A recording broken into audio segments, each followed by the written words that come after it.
मेरा कहना है कि मुस्लिम समाज आरजेडी को वोट करता है, यह मजबूरी है या मजबूती है? तो आरजेडी है वो मुस्लिम को बस लूटा ही, उनका फ़ायदा उठाया है। लेकिन लालू जी ने जात के नाम पर मोदी का डर दिखाकर, बीजेपी का डर दिखाकर वो हम लोग से बस यूज़ किया गया, इस्तेमाल किया गया। मुसलमान बीजेपी से क्यों डरता है?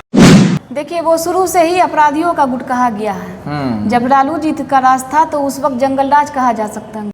प्लस वाई इस्तेमाल हुआ है, इस्तेमाल किया गया है माई के लिए। हाँ, माई के लिए। माई के लिए यानी कि अगर मंत्री हैं तो वो कुछ भी कहेंगे तो लोग यकीन करने लगते हैं। नमस्कार दोस्तों, आप देख रहे हैं लाइव लॉन्ग न्यूज। मैं आपके साथ ब्रजमोहन गौतम।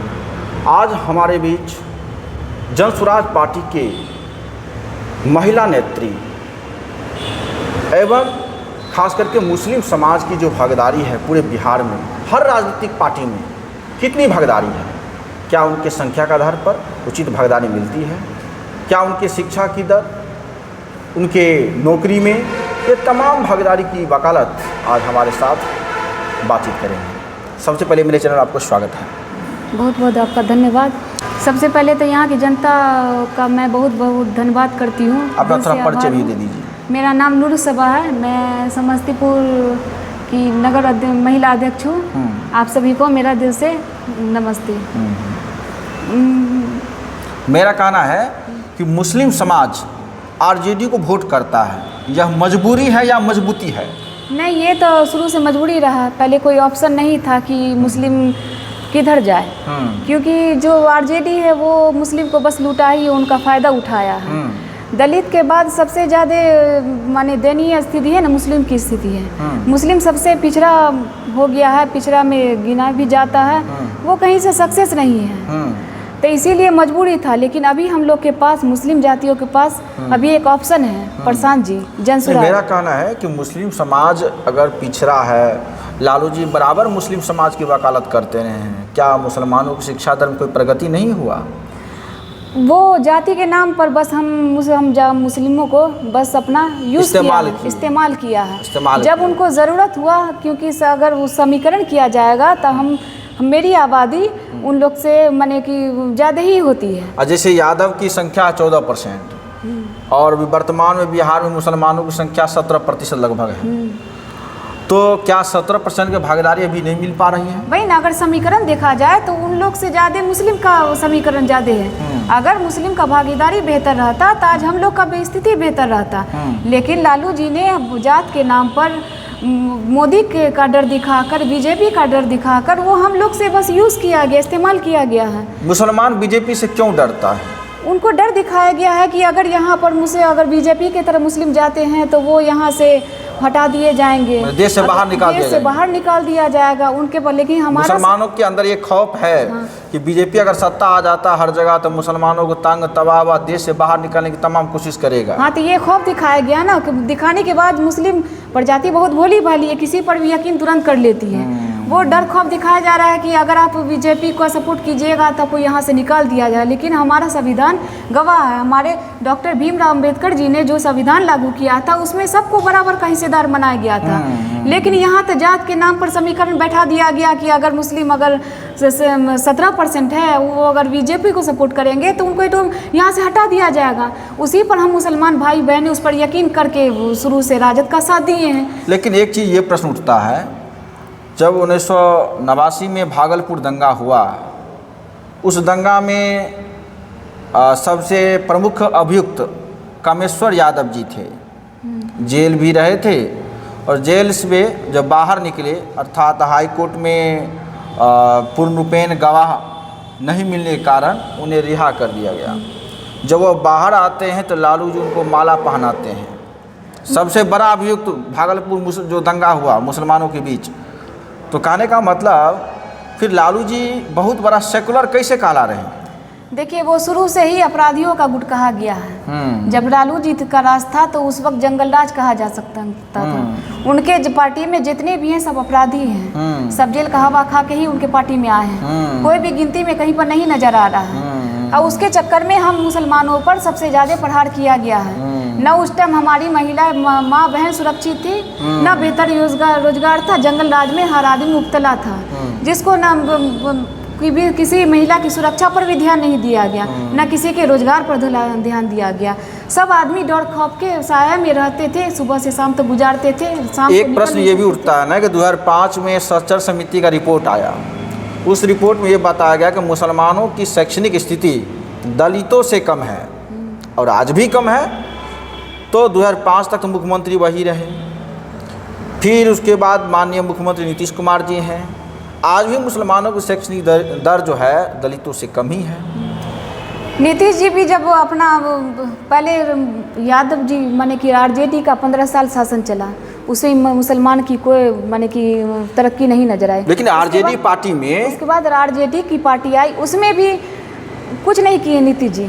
आरक्षण के नाम पर भी बस उनको यूज़ ही किया गया है, जो कि अगर हम समीकरण के हिसाब से देखा जाएगा तो दलित के बाद हम लोग का समीकरण जो है माने कि उन लोग से बढ़ के है। अगर हम लोग भागीदारी अपना दिखाने लगेंगे तो हर क्षेत्र में हम लोग का बेहतर से बेहतर हो सकता है। बिल्कुल। लेकिन हम लोग अपने आप को कमज़ोर दिखा के या डर के वजह से खौफ के अंदर दब चुके हैं। मैंने मुस्लिम जाएंगे कहाँ? हाँ। मुस्लिम से वोट मांगने की कोई ज़रूरत नहीं है, हाँ। ये तो खुद देगा आके। क्योंकि उसको तो डर है भाजपा से, बीजेपी के डर से वो कहाँ जाएंगे। हाँ। सोच रहे अगर वहाँ अगर नहीं देंगे आरजेडी को तो हमको यहाँ से देश निकाला हो जाएगा।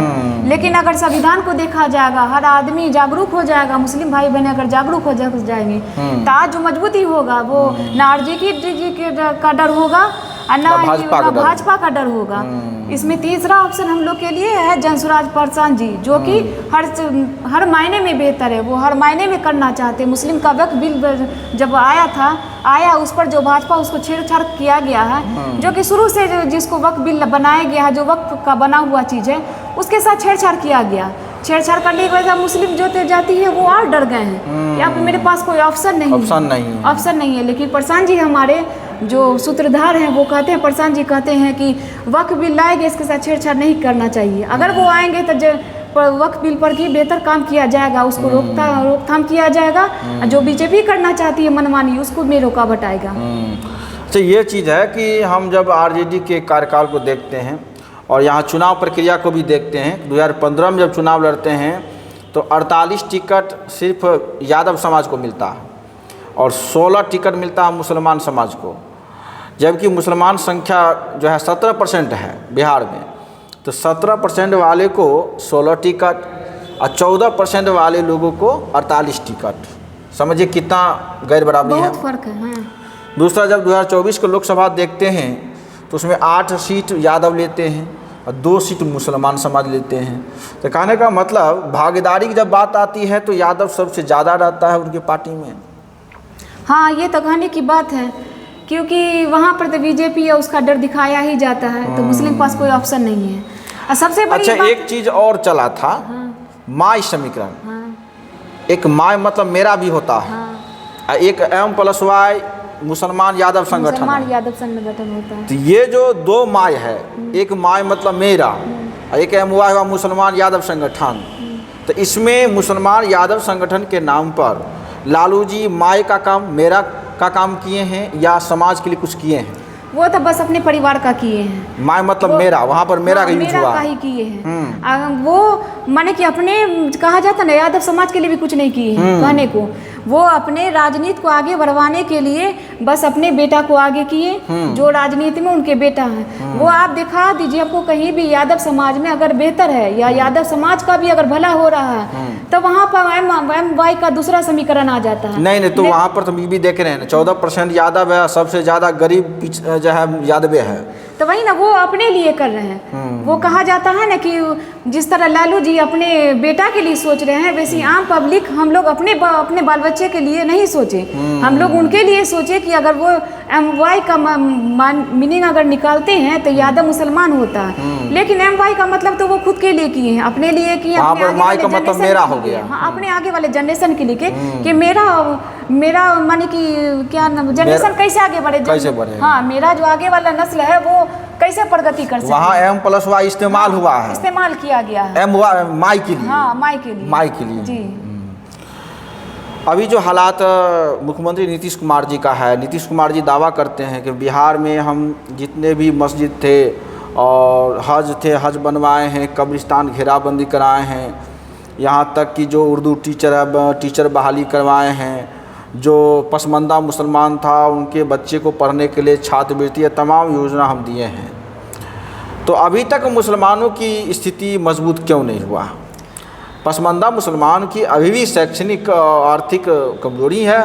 हालांकि ये तो ज़रूर है कि नीतीश कुमार पसमानदा मुसलमानों के लोगों के लिए ज़्यादा टिकट भी दिए हैं और ज़्यादा राज्यसभा भी पहुंचाए हैं, लेकिन अभी स्थिति उतना सुधरा नहीं। कहे ना, कहने को तो वो जो माने कि अगर मंत्री हैं तो वो कुछ भी कहेंगे तो लोग यकीन करने लगते हैं। लेकिन अगर आप गांव-गांव, शहर विधानसभा कहीं भी घूमिए, पूरे बिहार में हर घूमिएगा तो आपको कहीं से कुछ माने कि सक्सेस माने कि प्रगति नहीं नज़र आता है। कहने को आरक्षण है लेकिन कुछ भी फ़ायदा बेनिफिट हमको नहीं नज़र आ रहा है। तो वो भाजपा में जुड़ने के बाद वो अगर मुस्लिम के साथ अगर कुछ ज्यादती भी होती है तो वो चुपचाप बस तमाशा देखते हैं, बस तमाशा देखते हैं। उसके मामले में ना कुछ करते हैं ना कुछ बोलते हैं। बस कहने के लिए है कि वो आरक्षण है या वो मुस्लिम के लिए किए हैं या वक्फ बोर्ड बिल किए हैं। अभी ही इतना सारा परेशानी आया है, वहाँ पर जाके सब अनशन पर बैठे हैं, लेकिन वहाँ पर हमारे मुख्यमंत्री जी नीतीश कुमार जी कहीं पर से कुछ नहीं किए हैं मुस्लिम के लिए। बस वो अपना फायदा देखने चाह रहे हैं कि कैसे हमको मुख्यमंत्री बना से फिर से हम सत्ता पर आ सकें। बस वो जनता का यूज किए हैं, चाहे वो अपने जात पर समीकरण करे या मुस्लिम के लिए किए। कहने के लिए तो बस वो कहते हैं कि आरक्षण मिल गया या हम सबके लिए किए हैं, जनता के लिए किए हैं या इफ्तार पार्टी या कुछ भी है। लेकिन अगर आप जनता से जाके बारीकी से, हम गरीबों माने मुसलमानों से या गांव में जाके पूछिएगा तब आए दिन तो सब उनको गाली दे रहे हैं। लेकिन जनसुराज पर मुसलमानों को भरोसा कैसे होगा? लोग कहते हैं, बड़े बड़े पत्रकार और जो सोशल एक्टिविस्ट हैं वो इस बात पर पुख्ता करते हैं कि मुस्लिम समाज के लोग जहां वोट करते हैं तो एक तरफा वोट करते हैं, संगठित वोट करते हैं, इसलिए हर पार्टी मुसलमानों के वोट को लेना चाहती है। इस क्रम में जनसुराज को कैसे मुसलमान भरोसा कर लेगा? जनसुराज तो सबसे पहले जात पात पर ध्यान नहीं देती है। अगर जात पात भी है, मुस्लिम है, तो थोड़ा सा जात पात को अगर लेके कहा जा सकता है तो मुस्लिम का यकीन इसलिए है कि मुस्लिम का स्थिति सबसे दयनीय है, जो कि हम लोग की जनसंख्या बहुत कम नहीं है, लोगों के बराबर है। और सबसे दलित के बाद अगर पिछड़ा हो गया तो सबसे मुसलमान सबसे पिछड़ा हो गया। लेकिन थोड़ा सा कहा जाता है ना कि खुद आगे नहीं बढ़ने की वजह से थोड़ा पिछड़ा में चले गए हैं। अगर एक मुस्लिम एकजुट होकर अगर प्रशांत जी को, जनसुराज को अगर साथ देता है, एक बार यकीन करता है, तो जरूर कुछ ना कुछ भला होगा, हम भाइयों का भला होगा। लेकिन जो मुस्लिम समाज के लोग हैं वो देखते हैं कि लालू जी मुसलमानों के लिए बराबर आवाज़ बुलंद करते हैं, कभी आरक्षण बोल देते हैं, मुसलमानों को आरक्षण मिलना चाहिए धर्म के नाम पर, तो कभी बोल देते हैं हमारे रहते कौन माई का लाल है जो मुसलमानों को भगा देगा। ये तमाम चीज़ मुस्लिम समाज के लोगों को भरोसा बताते रहते हैं। लेकिन प्रशांत किशोर जी अभी तक ऐसा कोई अपने भाषण में ऐसा नहीं बताया कि हमारे रहते मुसलमान को कोई भगा नहीं सकता या मुसलमानों की शिक्षा दर को कोई छीन नहीं सकता। ये तमाम चीज़ भरोसा नहीं दिला पा रहे हैं, तो कैसे मुसलमान विश्वास करेगा? देखिए, लालू जी कहने को तो कहते हैं कि मेरे रहते किसी का कोई माने कि कोई कुछ कर नहीं सकता है। तो आप खुद भी गौर कर सकते हैं कि तमाम घटना हो रही है। हाँ। कहने को बस दिलासा दे रहे हैं, हमारी भोली वाली जनता को बस बेवकूफ़ बनाया जा रहा है। लेकिन कोई कहीं पर से कुछ आरक्षण नहीं मिल रहा है, कोई सुरक्षा नहीं मिल रहा है। हमारी माँ बहन अभी भी सुरक्षित नहीं है। अभी कुछ दिन पहले अभी देखिए बलात्कार वाला कांड हुआ है, अगर सुरक्षित होती तब वहाँ पर जाके आवाज़ उठाते ना। आज के ही दिन पटना में मुस्लिम बच्ची है जी। जिसका स्कूल में लाश मिला है जी। तो कहीं न कहीं ये सुरक्षा व्यवस्था को दर्शाता है। तो कहीं न कहीं दलित और मुसलमान अभी बिहार में सुरक्षित नहीं है। जी। लेकिन एक बात तो ज़रूर है कि उत्तर प्रदेश जब देखते हैं तो जिस प्रकार मुसलमानों को घर को ढहा जाता है, धर्म देखकर घर पर बुलडोजर चलाया जाता है, लेकिन बिहार में तो ऐसा नहीं हो रहा है। तो उससे तो बेहतर है ना नीतीश कुमार? नहीं, उससे बेहतर क्या कहा जा सकता है? उससे बेहतर इसलिए नहीं कहा जा सकता है कि कहने को तो कहा जाता है कि वो आरक्षण है या सुरक्षित है, तो ढाया नहीं जा रहा। अभी पूरी तरह से उन लोग को माने कि सपोर्ट नहीं किया गया। अभी खुद में अभी जनता भी जागरूक हो गई है कि हमको क्या करना चाहिए क्या नहीं करना चाहिए। मतलब ये सिर्फ सुरक्षा का मतलब लोग समझता है। हाँ। कि मुसलमान समाज के लोगों को जितना भी राजनीतिक पार्टी हैं सुरक्षा मतलब है कि उसको सिर्फ हमला नहीं होना चाहिए, हाँ बाकी सिंचाई, दवाई, रोजगार, ये सब उसके बुनियाद में नहीं है मुसलमानों के लिए, जो राजनीतिक पार्टी सोचती है। लेकिन अब मुसलमान क्या सोचता है सुरक्षा का मतलब? अब मुसलमान सुरक्षा का ये मतलब समझता है कि हम पूरी तरह से सुरक्षित होने चाहिए, हमला से भी बचे, हर मामले में, राजनीतिक भी अधिकार हाँ, मिले, राजनीति मिले, नौकरी में भी समान भागीदारी रोजगार मिले, भी मिले, हाँ, शिक्षा भी मिले, हाँ, अब बेहतर से बेहतर हाँ, हर फील्ड में जहाँ तक जो हम लोग का भागीदार है, हाँ, वहाँ तक को हम लोग को 100% मिलना चाहिए। जब आप वोट लेते हैं हम लोग से 100%, तो हमको हर मामले में 100% सब कुछ चाहिए। जैसे आरक्षण की बात करते हैं, जिस तरह आप सबको देते हैं आरक्षण, आप तो गिनती में वोट लेते हैं, समीकरण देखिएगा तो 70% हम लोग आते हैं, लेकिन बस आप हम लोग से यूज करते हैं। आप हमको यूज किए हैं तो उसका हमको भागीदार भी तो बनाना पड़ेगा हर फील्ड में। आप जनता को बेवकूफ़ बना के वोट ले लेते हैं, जब कुछ करने का मौका आता है तो आप अपने उसमें अपने फैमिली के लिए करते हैं। ओवैसी साहब के बारे में क्या ख्याल आता है? वो तो मुसलमानों की लड़ाई लड़ते हैं, तो फिर मुसलमान उसके पक्ष में पिछले तो 2020 में तो 5 सीट जीते भी थे सीमांचल से। नहीं, वो भी थोड़ा जात को लेके ही कन्वर्ट हो जाते हैं, माने सिर्फ एक कौम के लिए चल रहा है। एक कौम के लिए कहा जा सकता है, लेकिन हमारे प्रशांत जी में ये नहीं है। वो कहते हैं कि सबको लेके चलना होगा, अगर सबको अगर भागीदारी है, अगर व्यवस्था परिवर्तन होना है तो सबके लिए होगा। एक समाज में हम मुस्लिम हिंदू सब रहते हैं तो एक समाज के माने जाते हैं ना। समाज में हिंदू है, मुस्लिम है, वैद्य है, सिख है, ईसाई है, सब जाति आते हैं ना, तो सबको बराबर से हकदार मिलना चाहिए। वहाँ पर जब वोट देने जाता है, वहाँ पर ये नहीं ना कहा जाता है कि आपको इतना ही भागीदार मिलेगा। तो आप जब मिल रहा है तो रोजगार में भी चाहिए, शिक्षा में चाहिए, सुरक्षा में भी चाहिए। तो जब आप सब कुछ में ले सकते हैं तो हमको सब कुछ में भागीदारी चाहिए। मुस्लिम किसी चीज में पीछे नहीं रहा है। हमारी मुस्लिम महिला जो थी शेख फातिमा, पहली महिला शिक्षिका रही, पहली महिला शिक्षिका रही। तो किसी भी भागीदारी में, किसी भी फील्ड में हम मुस्लिम तो पीछे नहीं रहे हैं। तो इसीलिए ये जात पात करके है ना, समीकरण बैठा के मुस्लिम को बद से बदतर कर दिया गया है। दलित और मुस्लिम का स्थिति इतना बदतर कर दिया गया है कि इंसान अगर उसका देखा जाए ना तो सबसे हालत सबसे बदतर इन्हीं दोनों का है। एक नारा चला था, दलित मुसलमान करो विचार, कब तक सहोगे अत्याचार। इस पर क्या कहना चाहेंगे? वो अपना वोट बनाने के लिए कहावत कहा गया था, उसको भोली भाली जनता उसको कैसे बेवकूफ़ बनाया जाए, ये नीतीश जी या लालू जी बेहतर तरीके से जानते हैं, इस्तेमाल करना जानते हैं। क्योंकि 15 साल वो राज चला है, 20 साल ये चला है, तो दोनों मिला के अगर जुड़िएगा तो 20, 15, 35 साल हो गया। तो आपको लगता है कि मुस्लिम समाज पर जितना भी अत्याचार होगा सुरक्षा के नाम पर, वो प्रशांत किशोर जी उसको एफोर्ड कर पाएंगे? बहुत बेहतर करेंगे। अगर प्रशांत जी आ जाते हैं तो कहिए जो हालात 35 साल में बदतर हो गया है, वो आते के साथ सबको बेहतर करेंगे। वो कहते हैं आते ही के साथ 10 दिन के अंदर पर भ्रष्ट नेता जो हैं उनको सबसे पहले हटाया जाएगा। उसके बाद से जो मेरे भाई बाहर रोजगार के लिए गए हैं उनको 10 दिन के अंदर उनको छठ में आएंगे ना वो, तो यही उनको बेहतर से बेहतर रोजगार दिया जाएगा। और बच्चों की शिक्षा पर ध्यान दिया जाएगा। जो सरकारी स्कूल में जा रहे हैं उन सबको हटा के प्राइवेट स्कूल में दिया जाएगा।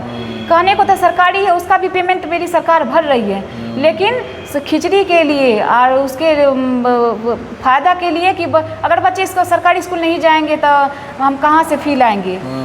हर माँ बाप सोचते हैं कि मेरा बच्चा बेहतर शिक्षा प्राप्त करे, लेकिन रोज इसमें शिक्षा के फील्ड में सबसे बेकार जो स्थिति कहा जाता है ना, बिहार का सबसे स्थिति बेकार है। ये तमाम घटनाक्रम पर आपका क्या कहना मुस्लिम समाज के लोगों से, कि मुस्लिम समाज को अब डरने की ज़रूरत नहीं है, कि डरना है, मजबूती है कि मजबूरी है, या समान भागीदारी है? इस पर क्या कहना चाहेंगे आखिर? हम तो यही कहना चाहेंगे, मेरे मुस्लिम प्रजातियों के जितने भाई बहनों हैं, सबसे मेरी एक ही दरख्वास्त है। मैं भी एक मुस्लिम जाति से आती हूँ, मैंने भी बहुत परेशानी देखी है, बहुत सारा शोषण देखा, सामने से बहुत आदमियों पर अत्याचार करते हुए देखा। तो सबसे मेरी यही गुजारिश है, दरख्वास्त है कि हर आदमी मिल के एक बार प्रशांत जी को, जनसुराज को एक मौका दे के देखिए। अगर आप मौका देते हैं तो ऑटोमेटिक है कि पलायन रुक जाएगा। हमारे भाई जो बाहर जा रहे हैं रोजगार के लिए, उनका बेहतर होगा। जो बाहर जा रहे हैं कितना कष्ट काट के रोजगार से आते हैं, साल में एक बार छुट्टी मिलती है तो अपने बीवी बाल बच्चों के पास, अपनी फैमिली के पास आते हैं। तो आप लोग से गुजारिश है, एक बार दिल से सोच के, बेहतर से सोच के देखिएगा तो आपको बेहतर लगेगा। तो इस प्रकार आपने देखा कि अब बिहार का मुसलमान भागीदारी खोज रहा है, सुरक्षा का मतलब सिर्फ हमला को रोकना नहीं, सुरक्षा का मतलब हमला के रोकने के अलावा वो शिक्षा, रोजगार, दवाई, कमाई, वो तमाम चीज़ में वो समान भागीदारी खोज रहा है, राजनीतिक में भी समान भागीदारी खोज रहा है। तो जिसकी जितनी संख्या भारी उसकी उतनी हिस्सेदारी की बात अब मुस्लिम समाज कर रहा है। और मुस्लिम समाज कहीं न कहीं लालू और नीतीश के चक्कर में नहीं, अब नया विकल्प खोज रहा है। आपका क्या कहना है? लाइक, कमेंट, शेयर कीजिए। आप देख रहे थे लाभ न्यूज़, मैं आपके साथ ब्रजमोहन गौतम। धन्यवाद।